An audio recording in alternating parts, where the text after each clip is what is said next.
Good evening, everybody. Thank you very much for your patience. I apologize for the delay.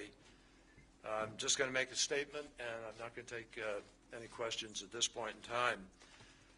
On behalf of President Obama, I am pleased to announce that we have reached an agreement that establishes a basis for resuming direct final status negotiations between the Palestinians and the Israelis.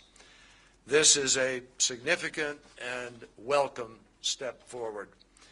The agreement is still in the process of being formalized, so we are absolutely not going to talk about any of the elements now. Any speculation or reports you may read in the media or elsewhere or here in the press are conjecture based on fact, because the people who know the facts are not talking about them. The parties have agreed that I will be the only one making further comments about this.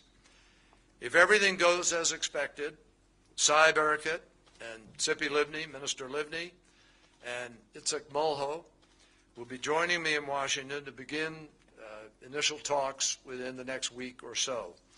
And a further announcement will be made by all of us at that time.